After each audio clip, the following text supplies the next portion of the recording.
and gentlemen, boys and girls, welcome back to the TWC Show live on Sunday and Saturday. We're still figuring out a day, but we're back. Just a quick couple of shout outs to everybody on the Patreon. The Patreon exclusive episode with me and Robbie dropped this past week. So if you guys haven't, go check that out. That was a really fun, interesting episode. Obviously, we hold nothing back on the Patreon because we only know Patreon users are going to hear it. So we talk a lot of shit. It's a lot more controversial than what you get on the TWC show. We're kind of off the cuff. So make sure you guys go check that out. I appreciate all you Patreons. We haven't had any new Patreons this week. So if you haven't, guys, go sign up to my Patreon. The link is in my bio. You can sign up as low as $2. You get exclusive content, early content, discounts on action figures, giveaway on action figures. You get to know what's coming out in the action figure world before anybody else gets to know, because Robbie gets the inside scoop from both Mattel and Jazzware, the people that make the AEW figures. You get all my interviews early. The Cardillo interview that I just did with Steve Cardillo, where we talked about the Macho Man, Randy Savage, Hulk Hogan, the McMahon family, what he remembers of Stephanie and Shane McMahon when they were little kids and stuff like that. You're going to get to watch that and hear that before anybody else coming in the coming weeks. So make sure you guys subscribe to the Patreon. Other than that, I'm here with none other than my homeboy, Danial from the Dropkick Podcast. Welcome back. I feel like it's been so long since I've done a TWC show. I don't know. I feel like you were on last week with Sock Monkey Mike. I feel like this week's just been super long with everything. Like life has been interesting, but wrestling has been good. There's a lot of good news in wrestling. They're pushing Kofi again. Aleister Black is back. The Double or Nothing card is really formed together. Things are happening, but it's been a long week for sure. It is for sure, and I think for a lot of wrestling fans, I'm pretty sure, as you've heard now, July 16th or whatever, or June 16th. Fans are back. Fans are back, and it's about time. I can't wait to see everybody's faces on TV and hear, the reactions. Yeah, and they're touring again. They're going to be doing live events, like house shows again, starting July 16th. And then, as far as we know, as of right now, SummerSlam is going to be in Nevada, Las Vegas, Nevada. And Money in the Bank is supposed to be, I believe, in Texas. Houston maybe, or Fort Worth. I'm not 100% sure, but fans are back. About time. And now that leads me to ask you, Daniel, really quickly, now that you brought that up right off the beginning of the show, who do you think were some of the stars of the pandemic era? Who made the pandemic era memorable for you?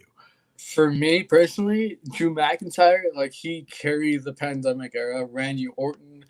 I know this is a little unpopular one, but Andrade, Zelina, and Angel Garza. I would say there was that beginning period when there was absolutely no fans, when it was in the Performance Center and there was no fans. Zelina, Andrade, Austin Theory, and Garza, that little fast going, that was carrying Raw for a bit for sure. It was Asuka was there for a bit too. Who else? I'm trying to think. I agree with all the names you said. McIntyre, Orton for sure. I think Orton had probably one of the best. 100%. I think Orton was the best heel, the best character, and especially for Monday Night Raw, Orton held that shit down. But you can't forget the Boss and the Hugger. Sasha and Bailey. Those two, the role models. My girl, the Boss, the Blueprint, the GOAT, the Standard, the Draw, the Boba Fett, DDTing, Mandalorian featuring Queen of the Cell, WrestleMania main eventer Sasha Banks. I mean, Bailey. They did a great job of holding on. They held all the belts. We got my 2 women power trip that I wanted. That's true.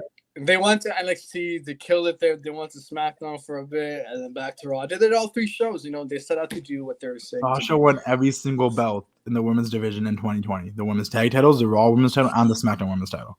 That's actually crazy. It's crazy to think about. The Boss, the Blueprint. I'm not going to go on it again, but that's good news, man. That's Sasha Banks. And you know what? I was also really worried. Another thing we found out, because I guess we should probably talk about this too, because I think why I feel so long, Daniel, is because we recorded the last episode last Friday after SmackDown, but I wanted to wait till Saturday morning to record this episode. So I was like, I'll just drop it on Saturday and then whatever. Because we could actually talk about the pay-per-view too. We could talk about what just happened on WrestleMania Backlash. And that being said, they announced that Hell in the Cell is next month, which is really weird because Hell in the Cell is usually in October. Yeah. Now they're doing Hell in the Cell and Money in the Bank back to back, which I don't know if I like to gimmick pay-per-views back to back like that. And I know what people are gonna say, well, it wasn't Extreme Rules a gimmick pay-per-view, but Hell in the Cell is a gimmicky match. Yeah. And Money in the Bank is a gimmicky match, and yeah, I know you're gonna say, well, Extreme Rules match is a gimmicky match too. But it's just the two like big time gimmicky matches. Like I feel with Hell in a Cell, like you look forward to seeing that Hell in a Cell match. You know what I mean? Like no offense to anybody wrestling for an Extreme Rules match, but I mean like what you need to hit with kendo sticks, steel chairs. That's like that's here, and then Hell in a Cell's up there. You know what I mean? Like the difference is crazy. It's weird though that we're getting Hell in a Cell in June. It just feels weird. I mean, it is weird, but I mean, I want to see what they have, man. I don't know. I was worried that they were gonna bring Sasha back to face Bianca in the Cell, because I'm like, that's the only feud that kind of feels personal. And I'm like, personally, I didn't want Sasha back yet. I want Bianca to face a couple of people, get a couple of solid defenses in, and then when Sasha comes back, you can go back to that because it's the only thing you can really go back to, and it makes sense because Sasha lost and we haven't seen her since. Yeah. And I'm unpopular opinion probably, but I want Sasha to beat Bianca and then eventually Bianca beat Sasha again to complete that story. Like that's the way I see it happening. But I'm like, I don't want it to happen next month. And I'm like, Sasha's been in every single Hell in a Cell. But I mean, speaking of Sasha, I mean, do you see her, getting repackaged with the different hair color now, coming back with like? I don't know about that. I honestly think I would actually be. I like the blue. I'd be down with the rocker natural black hair for a bit though. I was thinking that. Maybe she'd come back just black hair Sasha and just dark Sasha. But but then I realized I'm like, maybe they can get around not having Bianca enter the Cell at all this year, and just having Bianca and Bayley again in like an Extreme Rules match or something else. Because I'm like, even if she faces Bayley, I don't think that feud is personal enough yet to require the Cell. But then what is personal enough? I feel like here's the thing with Bianca. I feel like she's a great champion, of course, but like I feel like she has no one to face. It was almost as if the Drew McIntyre situation happened. I mean, there is. I'm like, you could have her. Like I said, these are the months where she's just supposed to be beating people anyway. So I don't think I don't have the fear that anyone that she's going to face is going to beat her. Like if she faces Bayley again, there is nothing inside me that's like, oh, Bayley's going to beat her. I know Bianca's going to win, and she should. And then maybe she should face Carmella, and then she should beat Carmella, and then she should move on to the next person. Like that's how I see it right now until Sasha comes back, and that is okay. It's like when Shawn won the belt at WrestleMania 12. There were a bunch of matches Shawn had after WrestleMania 12 against wrestlers you knew that weren't going to beat him, but it was just to build him up as a champion until he got to like a Vader where you're like, oh, he might actually lose here. Yeah, and I think that's what they're trying to do with Bianca now. I will say this. The fact that Bianca was on the stage at the beginning of SmackDown in that weird segment, but Roman was too cool to come out, made Bianca look like a nerd with the rest of the people that were just happy to be out there.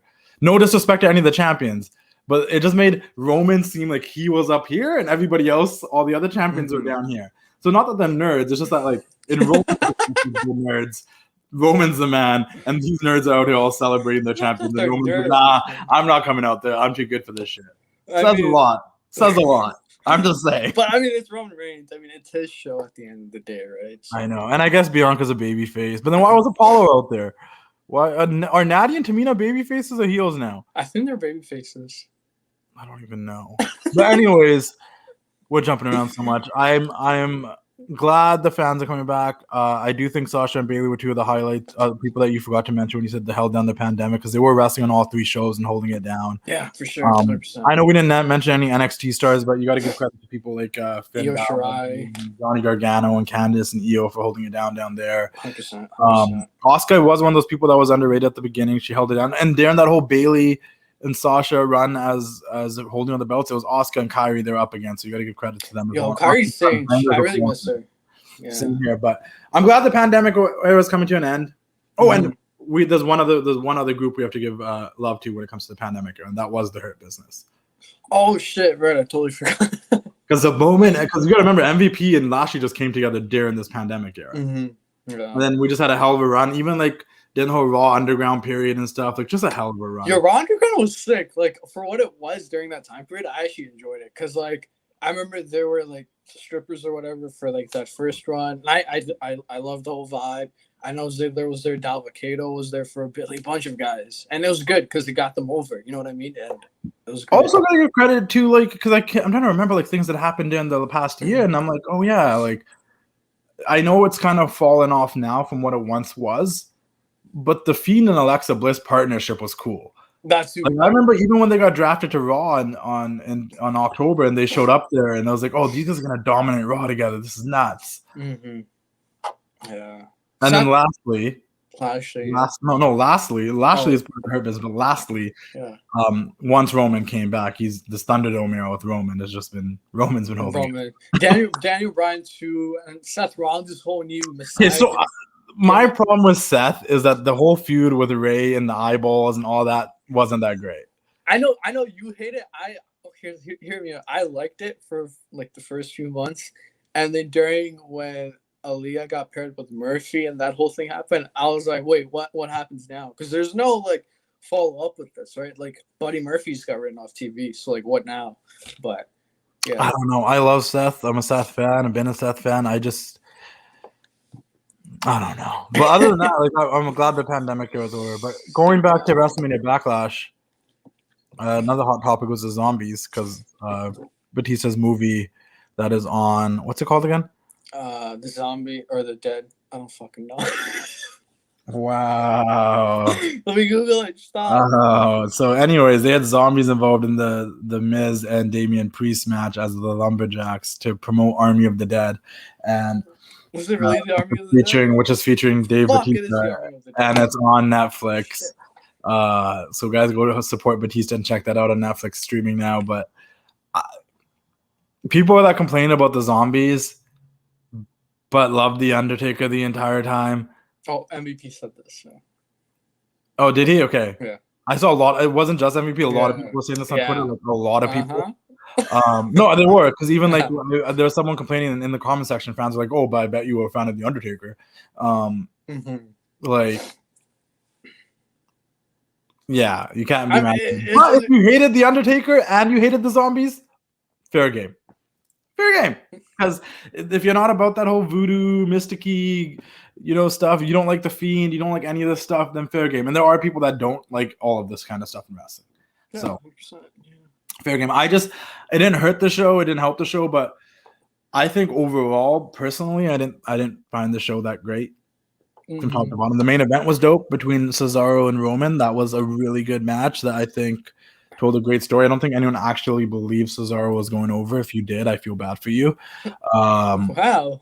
But they had a really great match.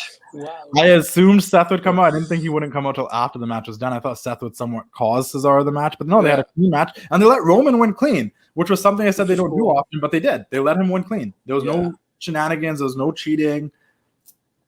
Cesaro passed out. That was good. And you have Seth come out there and break Cesaro's arm. I have two things to say about the show. First off, I don't know if you noticed, but Seth Rollins was wearing SummerSlam colors on his suit. It was blue, orange, and then white, of course, and that replicated the SummerSlam like logo almost. Yeah. And I caught that on Twitter. I'm like, oh, that's neat. And also, that tag match between Dominic Ray and the Dirty Dollars, I thought that was pretty good.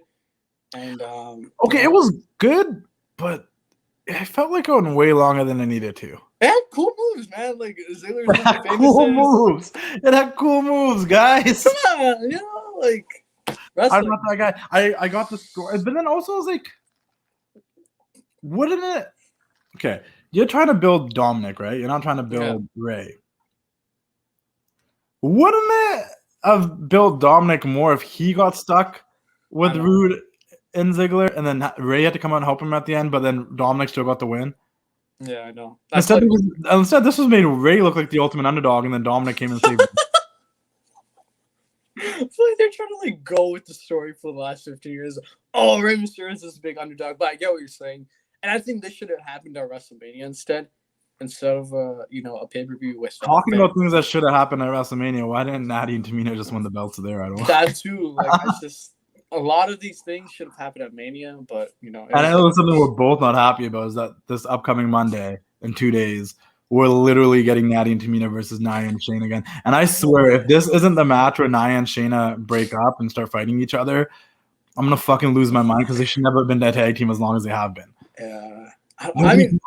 And we need those two women as single stars. We genuinely need them. Well, and I think one of them should probably go to SmackDown if they can. I think Shayna should go, man. Because you're right. After if Bianca runs through Bayley again and Carmella, and if we're gonna wait till Sasha comes back, then you need someone else for Bianca to run through. Sure. I mean, Nia Jackson, like placeholder or whatever. But going back to the maybe Nia on SmackDown. Yeah, maybe. Also, the Miz got injured. I don't know if you heard about that. He's out. Yeah, no, I was gonna get there, but I just want to say because like Nia versus Bianca, like that's a way to showcase Bianca's power.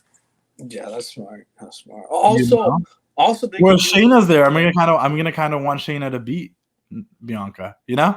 Yeah, that's true. Where I don't want Bianca to lose until Sasha comes back, so I don't want Shayna there. But if Nia's there, then it's like, oh yeah, let Bianca destroy Nia, and that's a good feud there.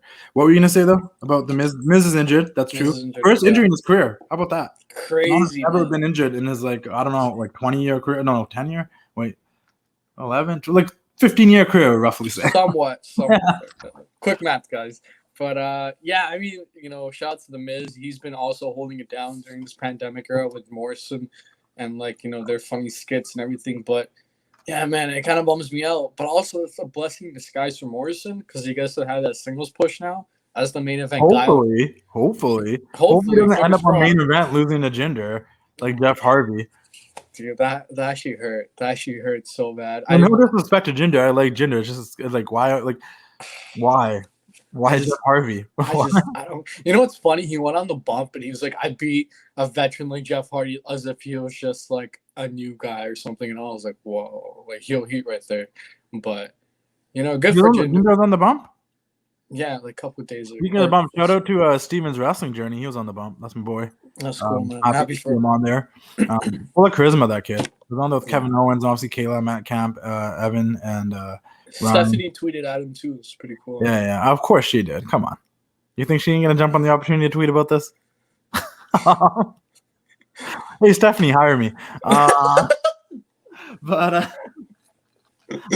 we're live, pal. We're live, pal. Going back to the whole Hell in a Cell thing, since we're jumping around here, I want to just point out that the thing that I noticed with WrestleMania Backlash, I should say, was and I always say there's two spots you want to be on a wrestling show, and I'm not saying this because I'm like a wrestler or something. Like wrestlers have said this time and time again. There's two spots you want to be on the show. You want to be on the main event, and if you're not on the main event, you want to open the show. You want to either be there when the crowd's hot at the beginning, or you want to be that last match on the card.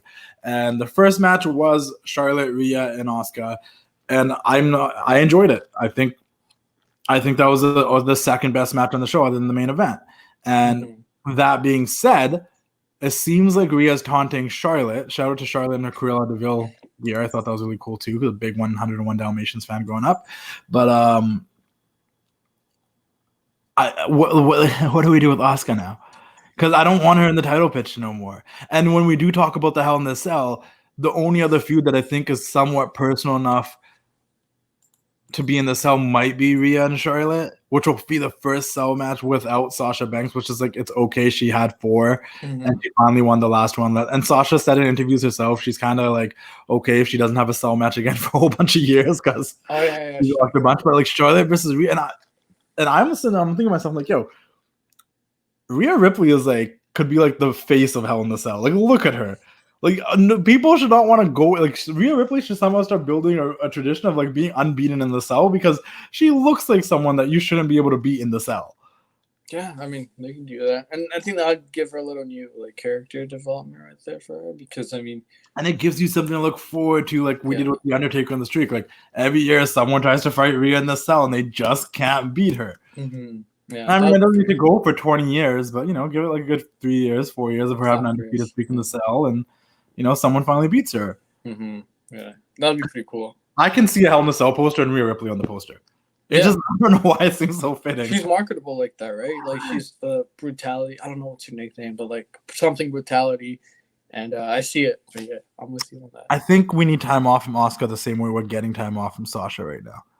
We could. I mean, I don't know what are you going to do with the Raw Women's roster unless Nia and Shayna break up and Shayna stays on Raw. Like, who's she supposed to feud? Dana Brooke and Mandy? Alexa? Lana and Naomi? Maybe Alexa? You know what would be cool? Alexa's messing with Shayna and Nia, which... Why? She was messing with Sasha, too, for a bit on Twitter. I don't know if you caught that. No, but that's on Twitter. I don't... That's too... they're just playing with... They're trying to get people like us to pop. Oh, my God, Sasha and Alexa. But, like, nothing's going to happen with it, guys. But it was cool to see when she like let me in and not a yada yada. It's crazy how far the relationship, like real life relationship of Sasha and Alexa have gone from them not liking each other in real life to they didn't like each other in real life. No, Sasha legitimately felt like Alexa was just kind of not a real wrestling fan and was just here for whatever and yada yada yada. But now it's like they're like, we wish we could be like tag team together. And like Sasha in the interview, like I'd love to tag with Alexa and like the homies. I don't know what happened. I don't know the backstage politics. Maybe one day one of them will write a book and we'll learn about it or do a podcast. But they didn't like each other back in the day. Now they That's crazy. I never knew that. And they really genuinely didn't like each other. And I think there's a lot to be said about that because I've said it a lot. Like when it comes to the women's revolution, when it comes to like those women that came up from NXT in that one group, everyone always talks about the whole 4 horsewomen, rightfully so. But I've always been like, it's the 4 horsewomen and Alexa Bliss. Like they're the ones that dominated the division for the last 5-6 years. You know, Asuka, Charlotte, Bayley, Becky, and Alexa Bliss. She's like the only one, and then the Asuka as well a little bit later. But like the ones that all came up in like 2014 to 16 was those 4, and I was like, they ran the game after the whole Nikki Bella era and stuff. But yeah, WrestleMania Backlash, whatever. Obviously, so now the Miz is hurt. Orton's teaming up with Matt Riddle. AJ Styles is stuck with Almas. So we're kind of struggling on the top of the card, and it felt like all we were going to keep getting was Drew, Braun, and Lashley. Like, who else do you put up there? You know, then we had the big open challenge this week from Lashley at the beginning of the show. And, you know, everyone started jumping to, oh, Keith Lee's coming back, or maybe Lesnar's coming back, which now with fans coming back, it's not a far idea that Lesnar would come back soon. They're probably renegotiating his contract right now since fans are coming back. You know who's rumored to come back? Oh. Mr. Hustle Low, if you respect, your favorite. Yeah, no, he was rumored to come back too. I don't want him to come back and face Lashley, though. If he was to come back to face Lashley needs to go over. I don't want John Cena to beat Ric Flair's streak, and I also think that John Cena doesn't want to beat Ric Flair's streak, and I think that's a problem people aren't comprehending. Like, Cena said it himself, like, I don't want to. Out of respect to Ric Flair, I don't want to. I think he should go on Blue Brand, wrestle for the IC title, get that title. I think he should come and work with guys and put him over. If he has like a one-off feud with Drew McIntyre, he has a feud with, I don't know, Cesaro, like someone that he can put over, then yeah, like I don't hate seeing Cena back. I just don't want title pictures. Part of the reason I didn't like Cena for so many years in the first place. He's always in the title picture, and I started liking when he wasn't in the title picture so much. Just, but yeah, people thought Cena. People thought Keith Lee. I even said Aleister Black maybe comes to Raw instead and challenges Lashley. People said Lesnar. And then, we got Kofi Kingston. And which is good. Hear me out. I feel like it's fresh. And he doesn't have to win the title necessarily. But, it gives fans something to, hope for and glimmer for. And I think that's cool. And Kofi needs a momentum instead of just being a tag team guy. That's just me. And I loved how they hinted it throughout the night because Kofi kind of brought up Kofi Mania because he obviously had the feud with Randy Orton. He beat Randy in the night earlier. Yeah, so he brought up 2019 and 2009. Let's do it again tonight when they had that backstage promo, which was a really good backstage promo. Yeah. With our RK Bro and the New Day. And then he beat Randy Orton. And then he came on Open Challenge. The first thing that came to my head when he came up for the Open Challenge was, first things was the New Day. and then I assumed, first I was like, it better not be Xavier because Kofi already wrestled tonight, but it was for Kofi. And then when it was for Kofi, I'm like, oh, you know what? This is gonna make people happy because he never got his championship rematch. And then obviously it wasn't a championship match, as MVP said, we never said a championship match, but it's obviously gonna lead to Kofi probably getting a championship match at Hell in the Cell. I'm down with that, dude.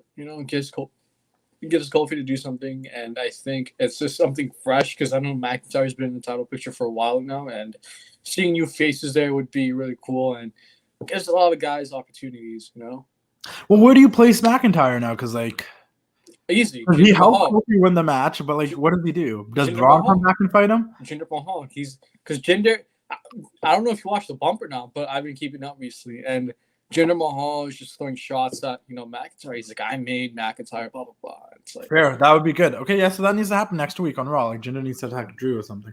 It's just because we need Drew out of the picture, and as much as we have a lack of top guys, putting Kofi back in that spot is nothing that anyone's going to complain about. Eventually, though, we need something to happen on Raw because Raw, even though stuff happened, I don't know, man. It just hasn't been hitting right the past few months, and They need to figure out what's going on there. They need to break up Nia and Shayna. Well, how bad would it be if Nia and Shayna won the belts back again? Like, that would be devastating. Yeah, that'd suck. But it would really suck. But I don't know. So that's Raw, I guess.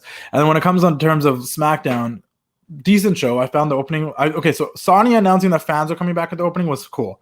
That would have been a cool little promo, like, just letting you guys know, fan. Then if we went into the intro video after that, you know what I mean? Like, Sonya made the announcement, they'll go to the intro video. Instead, we have this little championship thing on the top of the stage. I was fun with that.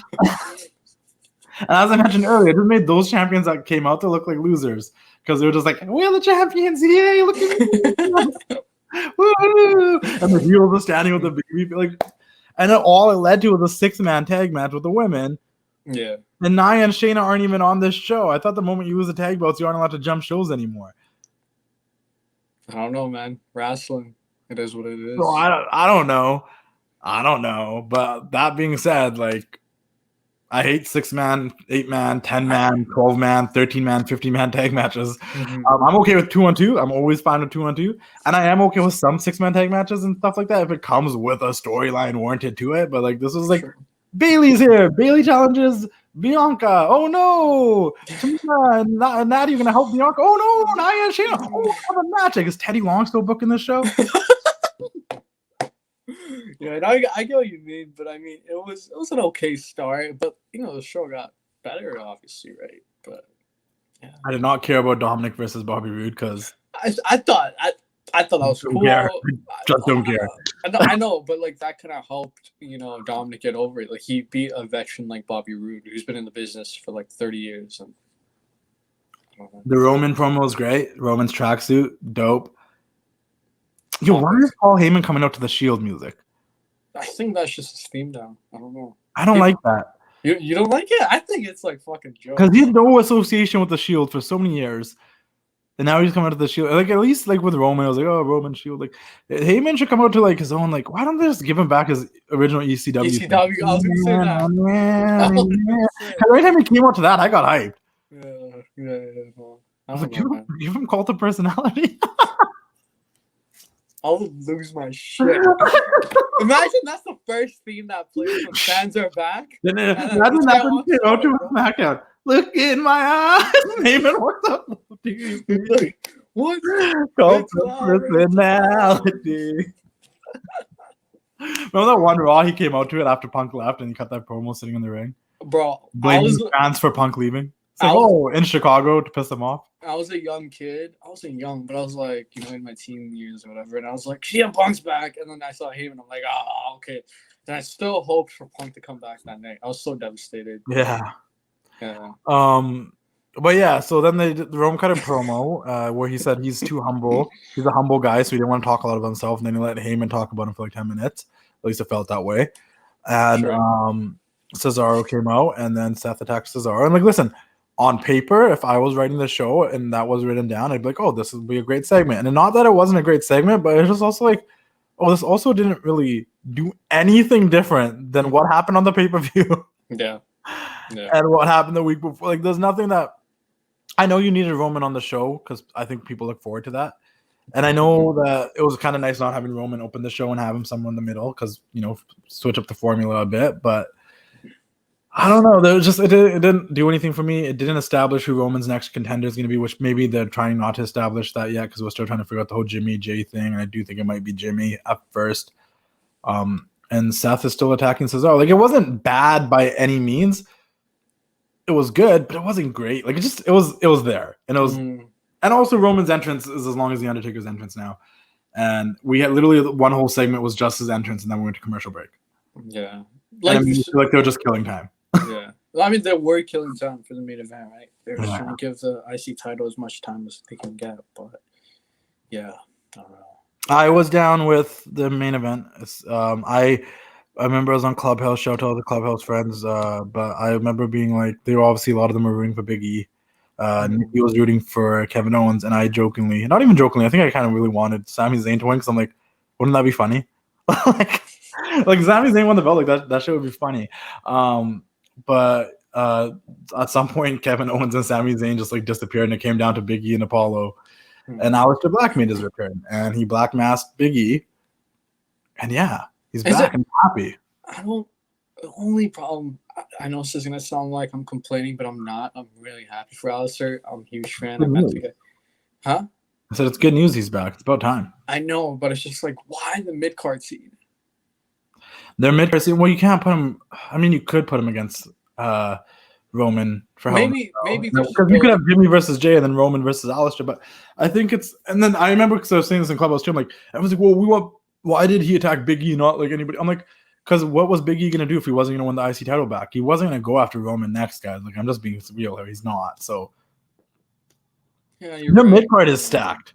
They got Owens, they got Zayn, they got Apollo, they got Big E, they got Aleister, they got Shinsuke, they got Corbin. Like, it's a stacked ass mid card. And if you really want to pick teeth and stuff, you got Mysterio, Dominic, Rude, Ziggler, Gable. You know what I mean? Like, it's a stacked mid card. Yeah, you're right. But but that's to your point. I think it's just it's a weird time because the top of the card you need to build these mid card stars to be guys to feed to Roman, because the top of the card is just Roman and whoever is feuding. Mm-hmm. And right now we technically have Roman, Seth, Cesaro, and Jimmy Uso. Like, that's our 4 on the top. Mm-hmm. Yeah, no, I know what you mean.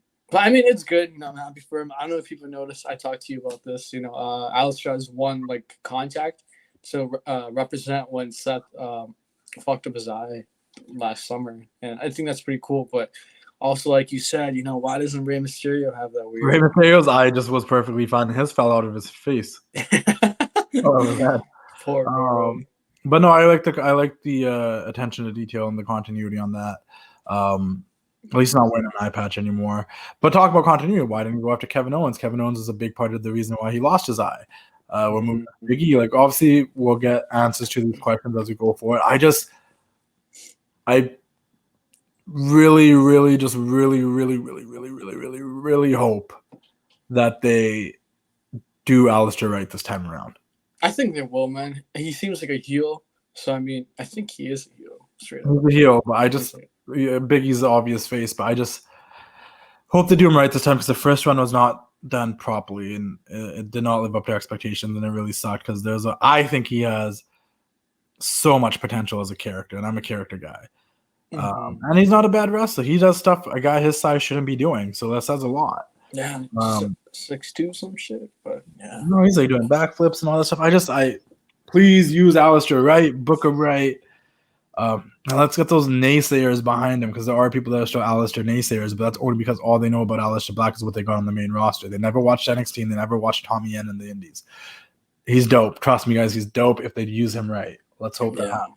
Yeah. Talking about using someone right or just in a funny way, Shinsuke and that crown on Instagram is fucking jokes. He's not playing in gas, drinking coffee, rocking that crown everywhere, cruising in his Corvette, and bringing in Rick Boogs. I think they're calling him Boogs now. I think it was like Rick Boogs or something on NXT to play guitar. Mm-hmm. He's like a rock and roller air guitar guy that I remember seeing on NXT. Like, that's my only knowledge of him. I've seen clips of him air guitaring with Kayla Braxton. Yeah. That was a cool way to bring him up. If he's going to be Shinsuke's personal entrance music guy, he's charismatic as hell. You know what I mean? And I know people are thinking, oh, how many guitar gimmicks are we going to have? We've had Jared, now we have Elias, now we have this guy. Well, this is an electric guitar. Elias usually rocks the acoustic guitar, and he's a drifter. This guy thinks he knows his music. So, hey, John, let him know. So Rick Boggs is rocking an electric guitar, which is a little bit different, guys, and it's a different vibe. But I'm excited that, like, listen, I don't like Baron Corbin. I find Baron Corbin really boring. Does he make great stakes, as you like to mention every other week? For sure. But I am looking forward to see what happens with Shinsuke moving forward, and he's making Corbin interesting to me. So that is that. Anything you want to say about that? I mean, good for Shinsuke. It gives something to do, because I know he's just has been on the other, flat line of not doing anything, but I'm happy for him, happy for Rick. And it made Corbin seem interesting. Like, the entire segment match, it was good, man. I enjoyed it. One last thing about the WWE thing, we'll wrap up that. We are getting the Usos with the Street Profits next week. Finally. I've been waiting for that match for a while. The Street Profits promo was great. I really enjoyed the backstage promo. Will Jay show up to tag with his brother, or will he not show up because the tribal chief told him not to? I think they're both gonna super kick Roman or something. I don't know. There was a point where Jimmy's like hyped about it, like we're gonna fight the Street Profits. It's like old times. We didn't need Roman to win the tag belts. We didn't need Roman. You didn't need Roman to win that Battle Royal. And then Jay still ended the promo like, I gotta go ask Roman if that's okay. Yeah. It's good. I love it. I love just the tension of things. And does Jimmy eventually join the family after a match with Roman, or do we have them separate from Roman? Personally, I want them to just be one force, but I think they're gonna separate them. I feel it, dude. I don't know. So this is the storytelling side of me. And guys, if you haven't, go check out my fantasy booking of how to get Alexa off of the Fiend. I did that on my page. I'll actually talk about that right after I finish this point I'm going to make. The only way you get Jimmy to join Reigns, guys, if there is another force that is so powerful that is fucking up his family, that he's like, okay, yeah, I don't fuck with this whole tribal chief shit, but you don't fuck with my cousin and my brother. AOP comes back? Whether it's an Aleister, someone that can fuck with Roman and Jay to the extent where Jimmy feels like, no, like, even though I don't agree with, because that's how family works. Like, you know, you can beef with them, you can have your differences, you cannot talk for months or weeks or whatever, but when something serious happens, you're like, I can fuck with them, you can't. That's my family. You know what I mean? Like, I can talk shit about them, but you can't talk shit about them, and that's what we kind of need to see happen here. With Jimmy, that's the only way I see him joining, is if like there is a force that is really fucking up Roman and Jay, that Jimmy's like, I'm not Roman. It's like a threat. My cousin. Yeah. Dangerous threat. Brock Lesnar comes back, maybe. Who fucking knows, dude? Who knows? It needs to be something that's like that big. But yeah, if you guys didn't read my Alexa storyline about how to separate Alexa from the Fiend, I never got to go in too much detail in the post because the caption limited me of where I could go. But basically, check it out. I just think eventually the Bray comes back and we get Alexa and Bray in a Firefly Funhouse match, but it's never really much of Bray fighting Alexa. It's similar to the Cena one. Like, most of it is just Alexa facing herself and her former selves and who she used to be, and hearing the voices of Nikki Cross. And it's more of a psychological thing where at the end the Fiend comes and hits Alexa with the Sister Abigail, but full of agony, because you got to remember the Fiend's biggest weakness was Alexa the past 6-7 months. So where does Lily play a place? Why is Alexa controlled by Lily? I don't know. I think before Bray comes back, someone takes the physical form of Lily. I thought it would be Charlotte. Alexa possesses her and whatnot, but I just would write off Lily from getting beat up by like the puppets of the Firefly Funhouse. And eventually Alexa walks out the Firefly Funhouse door all kind of dazed and confused after being hit with a Sister Abigail, and then she comes back. So she went to therapy. She knows everything that did happen, but she doesn't remember any of it. Like, she knows it happened. Obviously, she could go on Peacock and watch it, and she knows what happened, but she didn't. It wasn't her, and she doesn't remember any of it. She has amnesia. Yeah. And everyone's like, I hate the amnesia angle. I'm like, no, but it's not like she doesn't. Like, it's not like she just totally forgot. Like, she knows it happened, but she just doesn't remember herself doing any of it. So it's not like she forgot. It's just like it was out of her control, and she had to go to therapy for it, and now she's back. And then I think the cool thing about that is you always have that within Alexa. The only person that can pull it out is the Fiend, but then sometimes it randomly will come out. Like, imagine Alexa in a big match at WrestleMania like 4 years from now or something. And she's like in a losing struggle. And out of nowhere, she pulls out a Sister Abigail and like snaps into that persona for like a brief second out of it. And it's like, everyone will be, oh, shit, you know? Because it's still part of her now forever. And the only person that can fully summon it out of her is the Fiend. Man, I don't know. It's it's within there to do, whatever, and be the ultimate deletion of her world. How are we feeling about the Raw Van Damme Icons documentary? I enjoyed it. It was good. A lot of new stuff I never knew about him, which is cool, and got to know a whole different perspective of Rob. And yeah, man, he's the fucking man. And it's cool. He's still, he's still in shape. I feel like he can have one more great match with the top talent on any given roster, company, whatever. But his call at the end of the day. There's two things that stood out to me the most. There's three things. Mm-hmm. How Rob became a stoner, because I just found that whole story funny. I didn't know that. That made Rob a stoner. They offered him weed when he was just trying to be a good old wrestler, just trying to live his dream. And then it was Jimmy Del Rey. It's like, nah, man, just take a hit. And then this guy just became a stoner slowly over time. The second thing that stood out to me was just how much of a bummer it was.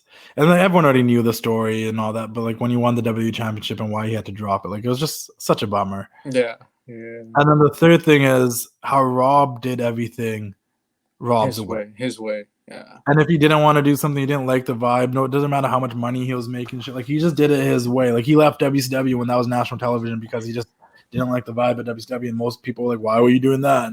Because he did it his way. Brian Gertz was like, sometimes people thought Rob was too laid back, and they didn't get it, and he wasn't passionate. But that's just Rob's way. Like he was passionate, but that's just passion other ways. He was who he was. He never wavered. He never changed. He never pretended to be something he wasn't. Mm-hmm. And although he might not have been a multiple-time world champion or the face of the company or anything, like he's a legend and his legacy remains untouched. He's Rob Van Dam. He did change the game. He was doing things that people do now on a regular basis ahead of its time. Mm-hmm. Rob was Rob, man. And I think that was the third thing I took away the most is that like he did everything on his own terms. That was now, good. Someone who didn't do everything on his own terms and almost lost their fucking mind was the Heartbreak Kid, Shawn Michaels, who was never satisfied with how anything was going. What a segue. And if you watch that A&E documentary, I really enjoyed it this week. And it was exactly what was it fully honest and true? Absolutely positive. No, I think we've learned with these A&E documentaries that most of them aren't really honest and true. And especially if the people are alive, they're leaving stuff out or they're saying it from the most positive narrative, unless your name is the Macho Man Randy Savage. And there was stuff left out for sure. Mm-hmm. Stuff left out about Shawn fucking other people's wives and the other stuff he's done as a druggie and whatnot. But there's a lot of stuff he kept in there, and I do appreciate Shawn's honesty. Yeah. To your point, I get why they were showing the stuff he was doing now with NXT. I didn't care about those little clips. I like more the old school story. Yeah, me too. It was nice to see what he's doing now with NXT. Like, yay. But that was more about like the old school story because we knew Shawn was a dick. We knew Shawn was troublesome. And he admitted to all of that. And shout out to Triple H for like making sure like Shawn was like what a friend to have. What a good dude. Friend like Triple H. 100%. I can totally relate to that whole, making sure someone's asleep and checking on them every couple of hours to make sure they don't vomit on their puke. So like I get that. And for him to do that for someone who was just a friend of his, like that was dope. And he took the bullet for the curtain call. It was cool to see the guy that filmed the curtain call in there. Yeah. Never saw the guy the only footage that ever existed. If that footage never existed, who knows? Who knows how big the curtain call really would have been outside of internally. But it was a good documentary. Shawn is very honest. Very genuine. Marty Jannetty got him hooked on coke. Fucking Marty. that was just so out of the blue too, because I was like, oh, Marty's in the documentary. Okay, it makes sense. Part of Shawn's career. But also another thing was, Shawn was talking about that like he wanted to just die after WrestleMania 12. And that was like WrestleMania 10 after the ladder match. He thought it was peaking Shawn. And I think so we talked about this, right? Yeah. Because I always talk about like, Shawn always wanted to be the guy, but never felt like he was the guy. Mm-hmm. And never felt the torch was fully past him. Mm-hmm. When he had to drop the belt back to Brett at WrestleMania 13, there was the quote-unquote fake knee injury, which I still think wasn't as legitimate as they made it. So he didn't have to drop the belt. Then he came back and, did the whole DX thing and screwing Brett and everything. And then had to drop the belt to Austin. And I'm sure his back was messed up for sure. I'm not saying his back wasn't messed up. But I always questioned how messed up his back actually was because he came back and wrestled for like another 10 years. Yeah, I don't know. I think when you're like intoxicated, man, and when you're on pills, like your mind's not there. You're not there in the moment. And then Jim Cornette was saying like, we've all heard how Vince was paying Shawn like $750,000 a year so he wouldn't go to GCW his years he was out. And we know that Shawn was still fucked up because there's a whole story that I don't think they talked about it on there where Shawn was, I think, backstage at WrestleMania 17, but he was so fucked up. No, that was Raw. Okay, I don't know. It was Raw. It was the one where Vince talked about buying WCW. Like, it was that entire Raw. Yeah, and he was just so fucked up that they're like, we can't do anything with him. And then they were actually pissed off with him and shit. Even Triple H had talked to him for a bunch of years. Mm-hmm. Obviously, he cleaned himself up. And found God and whatnot. And it's just kind of a coincidence that a year after WWE was out of business and Vince probably stopped paying him, he was all of a sudden okay and he came back. I don't know what that means. If that means like maybe his back wasn't, because then if they had like a doctor they interviewed about the back injury and they talked about it, I would have probably believed it a little bit more. Like, but his wife was just all like, and then some miracle happened. His back was okay. It was an act of God, and I'm like, really? I don't know about that one. I don't know, man. When Cornette said, I'm like, yo, he's got a point there. Why does Shawn come back once he stopped getting paid? Probably. Yeah, I don't. Fair point, man. Fair point to Cornette. And he not only did he come back, he was like full time back. It was good. From 2002 to like 2010, having very. Because I remember like the early matches, like the one with Shawn at SummerSlam, 02 like, hopefully it doesn't hurt his back. But then like years go on, this guy's in Elimination Chambers, ladder matches with Jericho, like Hell in the Cells. Well, I'm like, not only is his back even that bad? Was it ever that bad? Well, not only that, but he opened up his own wrestling school and he was doing like local appearances for like smaller events outside of WWE. I think it was more just him overcoming drugs than it was ever a bad back. Yeah, maybe. I think it was him fighting addiction more than it was ever a bad back. And then there's obviously the whole story about him getting jumped at the bar in 1995 with Bulldog and whatnot, and all of that stuff. Where the number of Marines that jumped them always change. It was 9, then it was 6, then it was 3, then it was 6, then it was 9. When realistically, I think it was only 1. And the reason that Bulldog can go out and help Shawn was because he was also fucked up, stuck in the backseat of a 2-door car with a seatbelt on. And Shawn got his ass kicked. Why? We don't know. There's different stories about that too. But it was a good documentary piece. I'm just saying, don't take the A&E documentaries. Let me tell you, for anyone that's like new to documentaries, let me explain documentary for you. This guy. Every documentary has a narrative. No. It doesn't mean it's the truth. They have a point they're trying to prove, and they're going to prove that point through that documentary. Doesn't mean it's the truth. And we're going to find that out this upcoming week because we got the Ultimate Warrior on Dark Side of the Ring on Thursday, and this Sunday, tomorrow, we have him on A&E. Oh, damn. Tomorrow on A&E, we're going to hear a lot of, yes, he was messed up. He had his demons. He did a bunch of bad stuff, but he's a good guy. He found himself near the end. He fixed his relationship with WWE. His wife, Dana, is going to be on there saying all this nice things about him, even though, because, she's probably still getting a paycheck from the WWE because the Warrior Award and all of that. That's what we're going to hear about the Warrior on the A&E documentary. We'll hear that he was kind of messed up. I don't think, we'll see if they skip all the homophobic, racial things he said on his YouTube channel. He has to go on his website. We'll see if they touch on that. Oh, he did. And he used to just talk about how gay marriage isn't real, and if you're going to be he was just really homophobic, really racist, really like a lot of stuff he said on his YouTube channel and on his website that is nowhere to be found now. Like this is when obviously Dana Warrior even got his like website information pulled out of the Wayback Machine website. Like there's no tracker unless he took screenshots from back then and stuff because he said some fucked up shit. That's crazy. That being said, even when like Bobby Heenan got throat cancer, he was like talking shit about Bobby Heenan. It's like thank God and shit. Like he said some fucked up shit. Really? Yeah, Warrior's a dick. The fuck? So I don't even know. Like tomorrow they might touch on that. He went through some demons and some hard times. They'll make excuses for it. And I think one of his daughters in the preview was kind of like, well, they need to know the true story. So maybe they'll speak the truth about some stuff. But I feel like on Dark Side of the Ring, we're going to get the other perspective and the other narrative of like. It is the Dark Side of the Ring. So. It's going to be on Thursday, which, I mean, they treated the Macho Man's A&E documentary hour 2 like Dark Side of the Ring. So I don't fucking know. But. You're still salty, eh? Because that was the worst one of all these. It was. But, can't count. And I talked about it with Steve Cardillo. We saw Lanny's response on ProWrestlingStories.com. Like, there's a lot of people that feel like that was kind of oddly done against the Macho Man. But we'll see on Dark Side of the Ring the true story. We're going to have Warrior's first wife on that one, the one that was there when Warrior was at the peak of his career. And I remember, there's in the preview, she's like, one day there was Jim Hellwig, and then he won the world title, and after that, it was just the Ultimate Warrior. He was never the same again. And so we'll see. So this is the perfect time for you guys to see what a documentary narrative, when you get two different narratives, how they both can be true.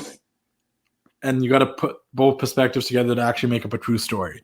And I feel like you got to do the same thing with the Macho Man thing. If you only watch the Macho Man A&E documentary, go watch his WWE documentary they put out a couple years ago. See both sides of the story. Watch the Dark Side of the Ring. See that side of the story. You got to watch multiple documentaries, not just one, to sell you on the entire picture. And we're going to get that this week with the 2 Ultimate Warrior ones. The Collision in Korea, Dark Side of the Ring, really good. Check it out. And if you really want more in-depth information, check out the Collision Korea podcast of 83 Weeks with Eric Bischoff. He goes into more detail. The only thing that really stood out of that for me is I didn't know that Scorpio Sky beat the shit out of Hawk like 3 times in 1 week. North Korea's fucked. That's that. Yeah. Other than that, do you have anything to add about these documentaries? Man, I'm trying to think. I feel like they put out another network documentary on someone. I can't think of who, but Nick Gage was a couple of weeks ago, but we didn't really talk about that. Nick Gage one was good. Respect to him for putting his body on the line, throughout these crazy matches and stuff. But yeah, man, I'm enjoying these documentaries.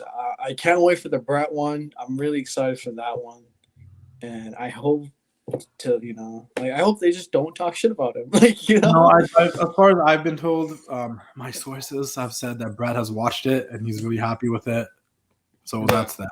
Also, Brett looked really good on Shawn's. He looked good. He looks healthy. He looks good. And there was a point too where Brett was like, "No, it was kind of my fault too." Like I kind of realized, and it was nice for him to admit that, Be the bigger man, yeah. 100%. Yeah. So he's like, when I wanted to bury the hatchet, I realized I want to take their part. And Shawn did change. He matured. I mean, took him only 50 years, but he matured. Hey man, he's being honest. Shawn is an honest dick, and there's something admirable about being on. I think we all are come to terms that we're fucked up sometimes. The Double or Nothing card. Let's talk about Double or Nothing, AEW. The Double or Nothing card is fully booked, I think now. There's 9 matches. It seems pretty stacked. I'm just gonna run down the card and then we're gonna talk about AEW really quickly. A lot of people, I do want to step in first. A lot of people do agree that last week Cody Rhodes's promo was very tone deaf. I still don't get the whole UK versus America thing because I don't think that is really necessary right now. That narrative is so 50 years ago compared to how the world is now, and I don't think that's necessary. You know what I mean? Yeah, it's just I don't know, and it's the UK out of all places. Yeah, I don't know. Anthony Ogogo, I watched a little bit of Elevation. I saw a promo. We actually cut a promo about that. But it's just weird him standing next to a bunch of Americans talking shit about America. It just doesn't make sense. But we got the Young Bucks versus John Moxley and Eddie Kingston. This is going to be for the AEW World Tag Team Championship. Once again, this is a match and a feud that I think doesn't need the tag titles. But that's okay. If that's the case. I honestly think Moxley and Kingston might win the belts here. Really?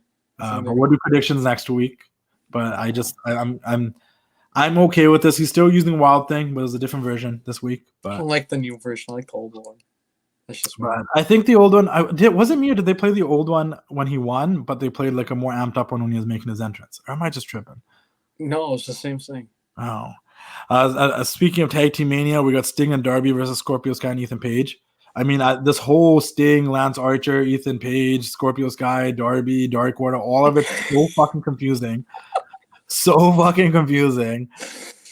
But at least we're getting Sting and Darby against Scorpio and Ethan. At least Sting's in a match, in the ring. I'm excited to see how he's going to do. He's 50-something, but I think he's going to go out there 61. 61. What? He's 61 years old. Bro, you're lying. No, he's 61 years old. That's crazy. But he's gonna do great, man. I got hope in Sting, Sting's a man. But, we got Stadium Stampede. We've talked about this one to nauseam about how it's weird that they went from Blood and Guts to Stadium Stampede. It probably should have been the other way around. Yeah. If the Inner Circle loses, they must disband forever. It's the Pinnacle versus the Inner Circle.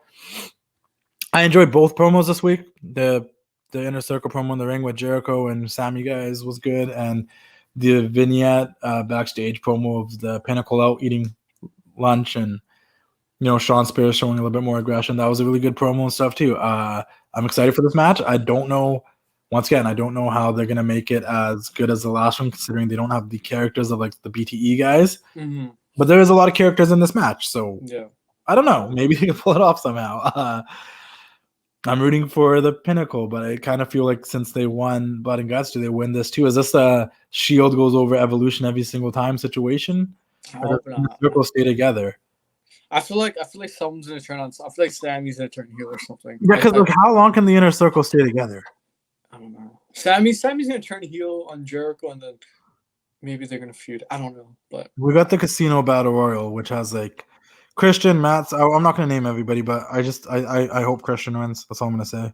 But everyone that's not basically on the card is in this battle royal. Varsity Blondes, Colt Cabana, Jungle Boy, Penta. Like they're all in there. QT Marshall. Stacked battle royal. They get a future AEW championship match. I think it's got to be Christian. I think Christian versus Omega would be a good one-off sometime. Yeah. Miro versus Lance Archer for the AEW TNT Championship. I think Miro retains. I've no disrespect to Lance Archer. He hasn't felt relevant to me from, like, I don't know, ever since he lost to Cody Rhodes for the first TNT Championship match.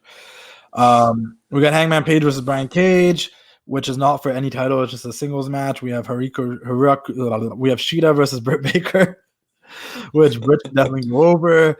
And then the main event is Kenny Omega, Orange Cassidy, and Pac. This card just tells me that like they're even confused because everything, like some of the shit makes sense. Like the Stadium Stampede match makes sense. Yeah. Shida versus Baker makes sense. Bucks versus Moxley and Kingston makes sense. But then you have stuff like Miro versus Lance Archer, which just seems like it was thrown out there as like, what are we gonna do? Hangman versus Brian Cage, what are we gonna do? You know, like Cody versus Anthony Ogogo, which I guess that's kind of built, but we have our opinions about that. And then Kenny Pac and Orange Cassidy was also one of those. What are we gonna do? Like, yeah, it's gonna be good though, man. I'm excited. I'm looking forward to a lot of the matches. But Dynamite was great this week. Dynamite was great. I enjoyed it. It was a good pacing, good mix of wrestling and promos. A lot of good build up for a Double or Nothing. I fucked with it. Definitely was a good show. I have no complaints about Dynamite from that perspective. Mm-hmm. Now, that being said, the big news is it is now confirmed that starting in the summer, I believe August 23rd, Dynamite will be moving to TBS because I think the deal with TNT is that the NHL will be on TNT. What has also been confirmed is there will be now a 1 hour Friday show called Rampage that airs at 10 p.m. Eastern time. So for those of you thinking this is going to be a new Friday Night War, no. It's literally SmackDown airs in like an hour after SmackDown. The hour after SmackDown is when this new AEW show airs on TBS. Yeah. In Canada, everything's listed on TSN here. I don't know if we're going to get the Friday show. Looking forward to find out. But this was that second show we've been promised for years. What are we going to do here? Because like, you got to get rid of Elevation or Dark. You have to get rid of one of them. Yeah, 100%. I think so they're on TBS. Does that mean the TNT title is going to be like changed again, called the TBS title? I don't fucking know. That was the problem with naming your belt after the goddamn. You should have just named it the television title. Television title, exactly. Or also the second point I was going to say, it just feels like Thunder. WCW Thunder. It really does have Thunder SmackDown vibes. But it's like, yo, why do we need so many shows? Because we have Dark, Elevation, Dynamite, and now Rampage, right? Yeah. And technically, if you want to keep up with what's going on, you got to watch the Road 2s. You got to watch BTE. You know, not really Sammy's vlog, more BTE and Road 2. But Sammy's vlog is a good time. But there's too much, man. It's too much. It's too much. And I almost feel like you can Elevation. Mm-hmm. Right? You take Big Show, Paul White, and you take money, and you put them on this Friday show, and you basically do what Elevation is, but on Friday, and mix a little bit more promo. They already do have promos in Elevation, but you just mix a little bit more in there to make it feel like a secondary show, and just continue having the same wrestling matches you've been having. It also makes sense for them to have all this extra talent they want to sign and might want to sign from these independent guys who've been using on Dark and stuff, because now you have the secondary show. I still think Dynamite remains the main focus, and that 1 hour show is more just squash matches and promos. I mean, Dark's like the velocity, as Mike says. Yeah, Dark is like the full-on like velocity enhancement talent show, like guys getting opportunities, maybe some top stars in once in a while. But Dark Elevated needs to be. I think that personally, that's my opinion. I think that needs to be scrapped. It's on Monday too, which I know. I'm not saying any of these shows don't get viewership because clearly you can go on YouTube and see they do, but and that too, like.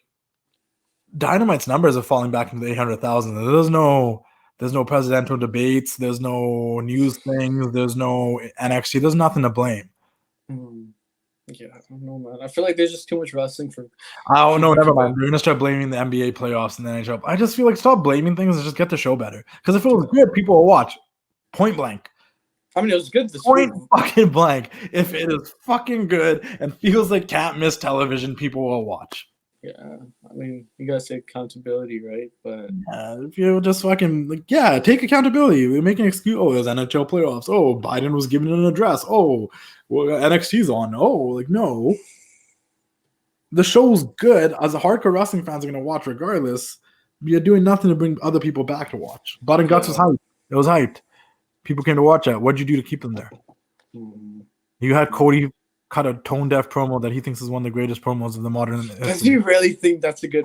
No, it was okay. Once again, it was a well-delivered, good promo. But the message of the promo. But once he started talking, once I realized after talking to some of my friends, well, especially my black friends on Clubhouse and other places that like Neeson on THS wrestling stuff. So once I realized that, he's acting like because he married a black woman and he's having a biracial baby.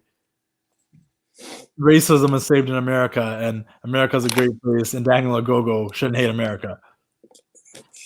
I understand being a proud American. There's nothing wrong about being a proud American. If that was what the promo was about, cool. But when you start bringing in race and segregation, I feel like race shouldn't there's still a lot of tension there. It's not really solved. No, so I know. That's not the route to go. Yeah, no, I feel like race and wrestlers shouldn't like they shouldn't use that for promos or whatever. But I don't know. Is there anything else you want to add before we wrap this up? I mean, shout out to the Varsity Bonzo. I'm happy they got to main event of Dynamite. Good for them. Shout out to good. And, Griff. It's cool. It's cool to see Julia Hart with them because I know she's a cheerleader and like that package. Like it feels good. Griff looks good. Brian looks good. Julia looks good. Like they all look good together, man. I love it. I love the trio.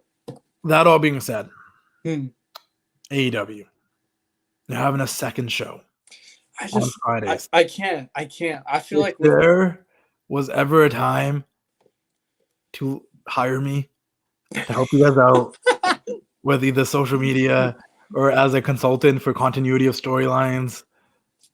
I don't know shit. The only thing I know about wrestling is I know nothing at all, but I feel like you can trust me enough to tell you the truth and be like, yo, I want the show to be good. And I have such a great relationship with so many of you that work. At least I think I do. Maybe you guys hate me. I don't fucking know. But I think I have such a good relationship with a lot of you out there. And I want the best for that company. And I feel like you guys are going to need some more hands on deck.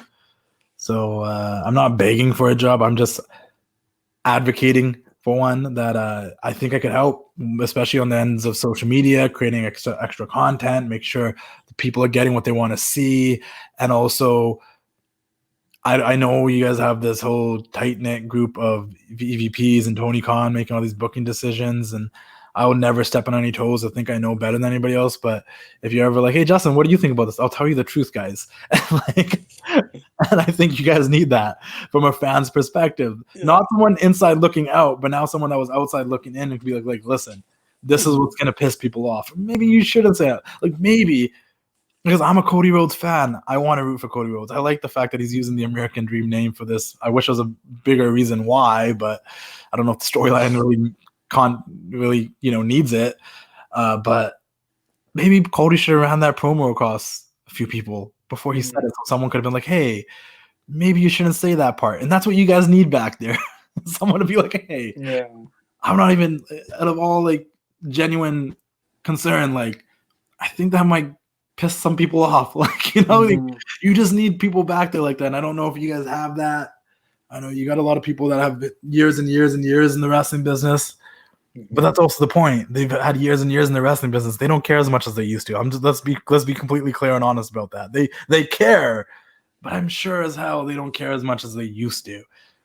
And that's why you got to keep turning the wheel and getting new people in there, because you need to adapt with the new wrestling field. And I feel like I can help. And I think I got a great relationship with so many of you. I talked to a lot of you on a regular basis, some of you on an off-regular basis. But, you guys always know I'm here to support, and I want AEW to succeed. And I'm plugging you guys' shit when I can. I'll do whatever I can to get people to watch AEW the same way I do for the WWE. It goes both ways. I don't pick one company over the other. I'm not that guy. But if there was ever a time you guys needed more people working back there because your load's gonna pick up with this second show, which is technically like your fifth show or your fourth show, I don't even know. This is the time. I'm reaching out. I'm putting my hand out there. and I'm saying I've been doing this for 6 and 7 years. I've connected with the wrestling fans. I've gained over 500,000 followers. I've lost everything, grew again, lost that, and came back, and even stronger. I've had to change and adapt millions of times, and I'm still here. If that doesn't show someone that's committed and hardworking and put in the work, then I don't know what does. And I'm tired of knowing my value and not speaking about what my value is because I'm trying to be humble and modest. And then next thing you know, I see people that have less experience or talent and sense of like connecting with the people than I do, getting opportunities that I should fucking have because you guys see my value, but you guys want to downplay it, and I don't play it up enough. So I'm telling you, I know my value, and I know I can do a lot if I'm given the opportunity. And I don't know if any of you guys are ever going to listen to this, if you're ever going to hear this, or if it's just going to be the people that hear this. But I think it's time I start saying I know what I can fucking do and I can do it. So give me an opportunity and I'll show you guys. And if I'm fucking bad, fire my ass. I don't give a fuck. Hey, man, you're willing to fail? Yeah. I think that's what it takes. If I suck, fire my ass. If you listen, because, we just, obviously we've had a lot go on. Like, this was first things first, like rest in peace, New Jack. We didn't talk about it a lot last week. It's a 10-year anniversary of the Macho Man passing away. Rest in peace to the Macho Man. And it's the 19th anniversary of the British Bulldog, Davey Boy Smith, passing away a couple of days ago. Shout out to Davey Boy, rest in peace to him too. But closer to home, it's the week of, or maybe around the anniversary of the death of my good friend Shad Gaspard, who gave me a hell of an opportunity before he passed away, who trusted me to do a podcast with him on a weekly basis when this pandemic started, because he saw me and was like, oh, I know you're not that kind of Mark. Yeah. And I can't tell you, and I'm not like, once again, I'm not blowing smoke up my own ass or tooting my own horn, but like Arn Anderson says, toot, toot. I've gone so many years connecting with so many people in the business, whether wrestlers backstage, and a lot of them will be like, and I know some of you might have that perception that I'm that kind of Mark, but I've heard it so many times that like, oh, we know you're not like that. We know you're not that kind of Mark. But who needs to know this for me to get an opportunity to prove that? Like Shad Gaspard gave me 1 year ago. This man was so selfless. I remember when he's like, oh, let's start doing this every week. And we start off with a casual conversation. Go check out the recent ones with Jimmy Jacobs and Daniel, and another one with Cardillo coming out soon. But it started off as a casual conversation. He's like, let's do this every week. Turned into a podcast. I put it fully in. I'm like, yo, let's make a new YouTube channel. Let's make a new Instagram page. Let's do all this stuff. This is your podcast for you. And he's like, no, it's for you. Put it on your YouTube channel. Put it on your whatever you want to do. He's like, I don't want any income from this. This is for you. I want you to pop off. I'm going to share my story because I don't like talking to a lot of people, but I like talking to you. But this is for you, man. Don't worry about it. That's who Shad Gaspard is. And I posted the clips before, but he said it point blank. He's like, you know your shit, but you're also not like a Marky Mark. And that's what makes this work. And I've heard that so many times from so many different wrestlers. But yet I can't get a crack in this business because somewhere along the line, that perception falls off and someone's like, oh, that Mark from the internet. I'm not that Mark. Do I come on here? Do I have opinions? Yeah. Do I have creative ideas? Of course. Do I have thoughts about what I like and don't like? Sure, we all do. That's part of human nature. If someone goes to a restaurant, you might not be a fucking chef, but you will know how you feel about the food, if you like it, if they could make it better. Like, you have your thoughts and opinions. It doesn't mean you're a 5-star Michelin level chef. No, you have your thoughts and opinions. Does that make you a Mark for food? No, it doesn't. You're allowed to have opinions about how you feel about food. Everyone has different tastes. Everyone likes different flavors. Things are different for everybody. Yeah. I don't know anything about wrestling. I'm not here to break news or spread rumors. I'm not here to get headlines. I'm not out here trying to get the inside scoop and let everybody know. My goal has been very consistent since day one. I like professional wrestling. I love professional wrestling. It's the greatest form of art and athleticism in my mind. I've watched it since I was a little kid. I'm going to always watch it, whether it's good or bad. So you people out there like, well, if you don't fucking like Raw, then don't fucking watch Raw. No, I'm going to watch it. And I'm going to have opinions and thoughts. I don't give a fuck. If you don't want to watch Raw, you don't fucking watch Raw. That's your prerogative. It's my prerogative to watch it and also be like, wasn't that great this week? Oh, that's dope, because that's what I do. And keep fans in the loop, man. Voice of the people of the minute. And I want to keep the people in the loop because my main goal, thank you for getting me back on the track, is that I want people to watch professional wrestling. And even if they don't watch it, I want them to remember why they loved professional wrestling when they were younger and growing up. Or I want them to come back and start watching professional wrestling because they see something like, oh, that's cool. This person's cool. I want the business to prosper. I want sports entertainment to prosper. That's all I've ever wanted. I wanted to build a community of wrestling fans where we could all talk about the stuff we mutually love and enjoy without any judgment or without feeling like we have to be closeted wrestling fans. Because I will say from my own perspective, for a lot of years, especially after high school, it felt like none of my friends, anybody around me watched wrestling no more. And then you know how many times I'd bring up wrestling and then someone else would be like, oh, you watched it? And then we became best friends because everyone's secretive of expressing that they still like professional wrestling. Yeah. It's hard. It's hard. It really is. And I know Sheamus said it to you, and he's like, you know, you're one of those guys who aren't a mark, like you said, but you showcase it in a way where it's okay to be a fan and wear a CM Punk shirt down the street or a Stone Cold shirt down the street. I want people to look at wrestling pause. Do I make negative remarks on the show about how I feel about the content that's on TV today? For sure, but it doesn't mean I hate wrestling. It just means I want it to be better. Well, I'll tell you that this week wasn't that good, but maybe next week. But I encourage you guys to watch Hell in a Cell. I encourage you guys to watch Raw. I encourage you guys to watch SmackDown every week. I encourage you guys to watch whatever the fuck you want to watch as long as it's wrestling. Watch these documentaries. That's what we talk about them. A&E's not paying me. You know, Dark Side of the Ring's not paying me to talk about their documentaries every week like they might be paying other people, but I want you guys to watch them. I support everybody else that's doing stuff in wrestling, whether it's a Dropkick Podcast, whether it's Wrestling with Awareness, whether it's a Sock Monkey Mike show, whether it's Chris Van Vliet, who really probably doesn't need my plugs, but I'm plugging his ass too. If it's wrestling related, I do my best to support and put that shit out there because I want people to love wrestling. Yeah. That's the type of fan I am. I don't give a shit what happens on the TV screen. Do I have opinions, thoughts, and how I feel about it? For sure. But I don't care. I ain't going to stop watching. I don't have sour grapes. I don't lose sleep over it. I'm not going on the Twitter and attacking people being like, this show sucks. Fire this person. Vince McMahon needs to die. I'm not that guy. I just want to, you know, I want people to tune in. I want people to be able to have open conversations about professional wrestling. And I think